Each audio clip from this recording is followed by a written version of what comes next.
Одна из самых креативных семей Нерюнгринского района стала популярна благодаря своему сыну, который, несмотря на юный возраст, захотел носить дреды и вести свой личный блог в интернете. Глава семейства Вагит поддержал идею сына. Что из этого вышло, расскажет Александра Цыбикова. Семья Гасановых вместе уже 7 лет. Вагит Гюляганаглы – современный, активный и жизнерадостный парень. Работает он в парикмахерской, барбером, и знает толк в придании уникального и при этом модного стиля мужской голове. Поэтому нестандартный подход сына в выборе прически его не удивил и даже порадовал. У нас появился прекрасный сын Давид, дочь маленькая Энелька, которая буквально вот сегодня исполнилось 11 месяцев. Это здорово.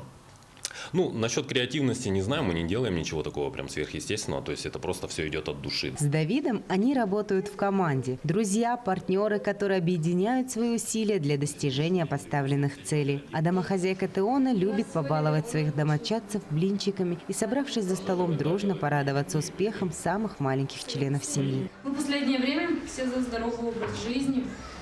И поэтому минимально вообще пользуемся сахаром. Пьем в основном зеленый чай, ну и травы различные. Давиду скоро 5 лет. Добрый мальчик, который любит гулять и быть в центре внимания. Совершенно не смущается своей новой прически и свободно общается со сверстниками. Очень любит свою маленькую сестренку Энельку, которую он уже называет своим лучшим другом. Сейчас Давид ведет блог, в котором он делится своими впечатлениями от прогулок, танцует, придумывает детские конкурсы и сам снимает диалоги с мамой и папой. Кому нравится больше, синий или красный? Напишите комментарии. Уже умеет позировать и гримасничать. На это его вдохновляет харизматичный Джек Воробей, герой известного кинофильма «Пираты Карибского моря». Друзья, вот мы снова дома. Мы вчера пошли гулять, да, Гид? Да.